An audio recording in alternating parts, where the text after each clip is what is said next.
Olá! Olá, este é o Visual, um programa acessível da TV Brasil. E só aqui os surdos acompanham as notícias em Libras. Acompanhe o nosso programa também pelo facebook.com/Visual TV Brasil. Direto do Rio de Janeiro, o Visual começa agora.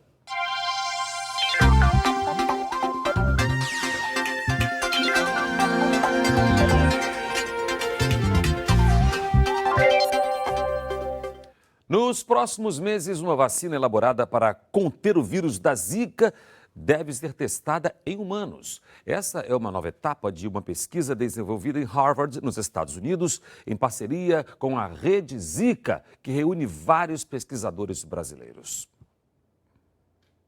Mais de 1,3 bilhão pessoas estão expostas ao vírus Zika em todo o mundo. 15% delas estão no Brasil.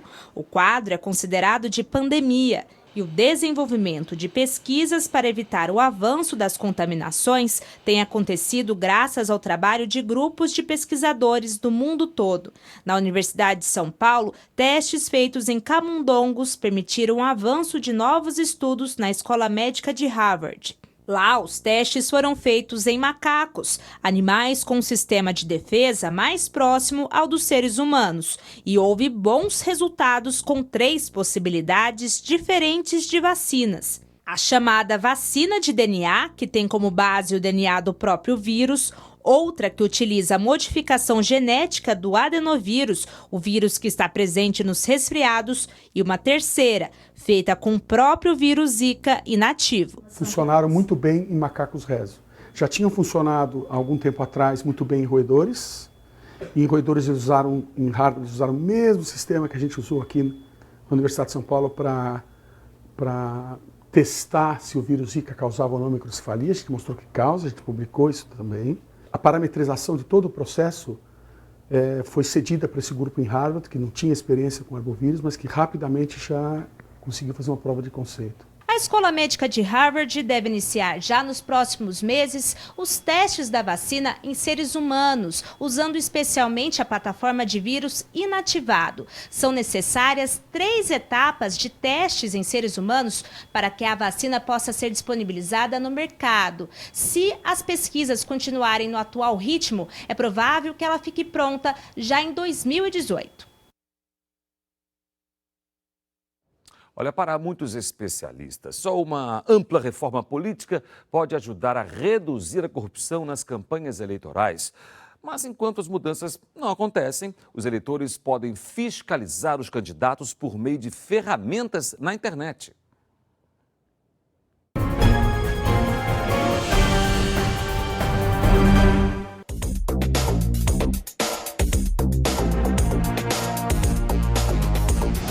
Palavras que não saem da cabeça dos brasileiros. Para entender, muitas são as explicações e as implicações. Será que a nossa democracia sairá mais madura dessa experiência tão intensa ou será que vamos retroceder?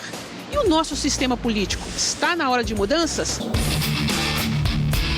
Em análises e debates, ressurgem algumas propostas de mudanças, entre elas a reforma política com a adoção do voto distrital.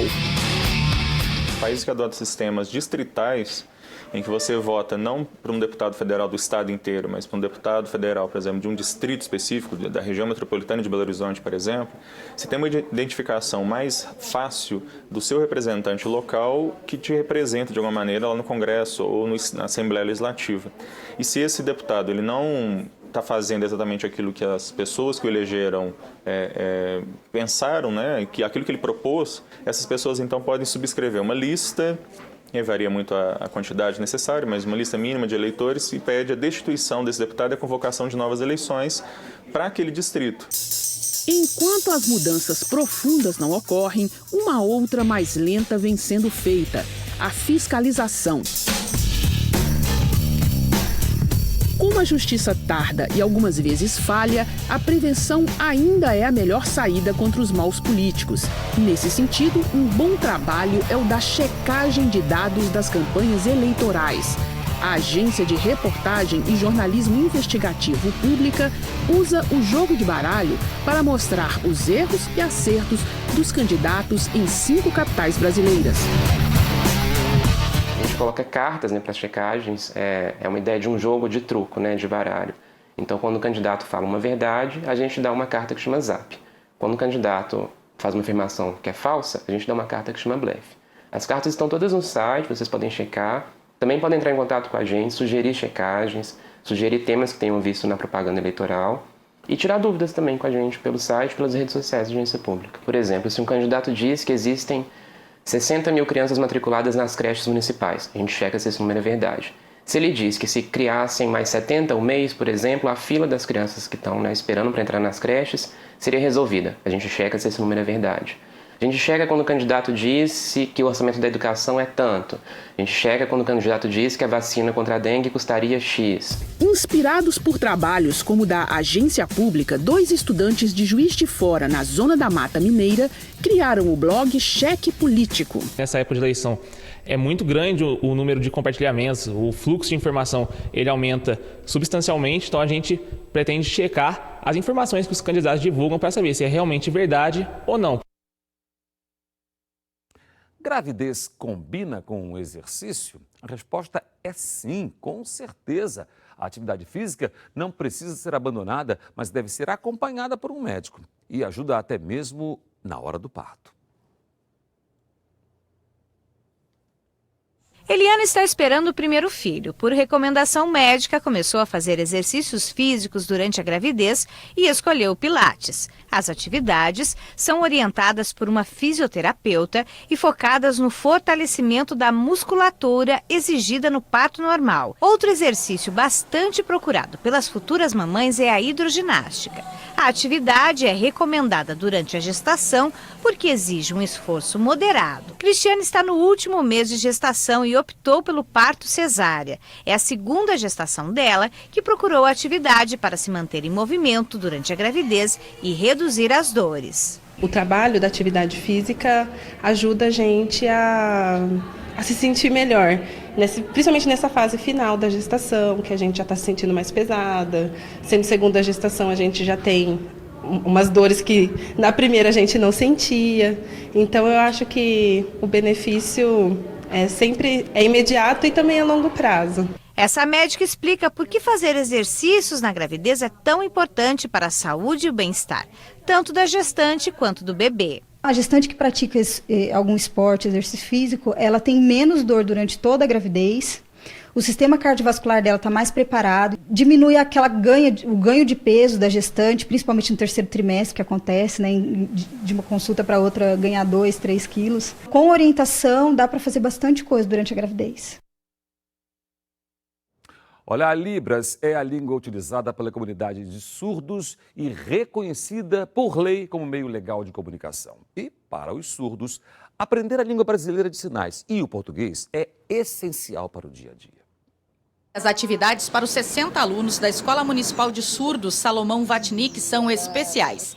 Na rotina, aqui, a alfabetização no ensino fundamental e na educação de jovens e adultos é bilíngue, porque os surdos aprendem primeiro a língua brasileira de sinais, Libras, mas também a língua portuguesa. O professor vai conversar, vai transmitir todo o conhecimento em língua de sinais e vai ensinar o quê? Vai empoderar esse aluno com a segunda língua, que é a língua portuguesa escrita, que é a língua que está no mundo onde ele vive. Então ele vai ler por onde ele passar e vai ter alguma coisa escrita. Então esse é o desafio, é esse empoderamento da língua portuguesa, através da língua de sinais. Eu, quando cheguei aqui no Salomão, eu não tinha comunicação nenhuma. Daí os professores começaram a me ensinar e eu comecei a entender o mundo. Eu fiquei até emocionado, assim, quando comecei a aprender. Demorou um pouquinho, mas em seguida eu aprendi a língua de sinais e consegui me desenvolver. A realidade do Everton, traduzida pela professora Janaína, é a da maior parte dos alunos aqui. Eles nasceram surdos em famílias de ouvintes. E pais, mães e irmãos também precisam aprender Libras na escola. Nós começamos acolhendo essa família, né, e explicando como é esse mundo dos surdos, que é um mundo diferente, né? É um mundo da comunicação. As pessoas não têm o conhecimento, né, não só da língua de sinais, como também da forma em que vai tratar essa criança, esse filho na sua família, que é diferente, né? A maioria dos alunos surdos são de famílias ouvintes, e isso é uma novidade. A Jéssica, que hoje ensina a todos a fazer um salgado saudável para a festa, é estudante de nutrição. Ela nem imaginava o quanto aprenderia no estágio e na convivência com os alunos da Escola Salomão. Mas a escola me acolheu super bem e todos os dias eu aprendo uma coisa nova aqui na Salomão. E os alunos, além de acolherem a gente, eles entendem que o ouvinte... como a gente tem paciência com eles, eles também precisam ter paciência conosco. Então, às vezes eu falo uma coisa em Libras e eles, não é assim, e me ensinam. Mas na convivência em sociedade, ainda falta muito para a inclusão dos surdos. Falta interpretação. Falta interpretação na televisão, nos espaços, falta legenda. Falta o respeito ao deficiente, a pessoa com necessidades especiais. Eu também quero que as pessoas sejam mais solidárias com a pessoa surda. Por isso, a defesa aqui de uma base escolar bilíngue e uma boa preparação dos alunos para um futuro com mais inclusão.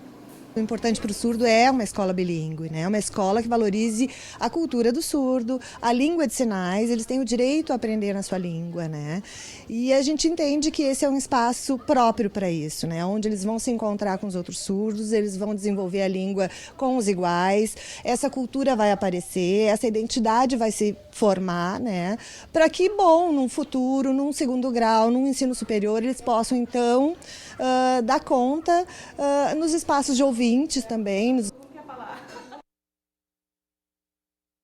E o visual vai ficando por aqui, pelo nosso WhatsApp. Você entra em contato com a gente e pode mandar sugestões. Então anote aí o número 021 974 522 300. Muito obrigada pela companhia. Tchau. Tchau para você.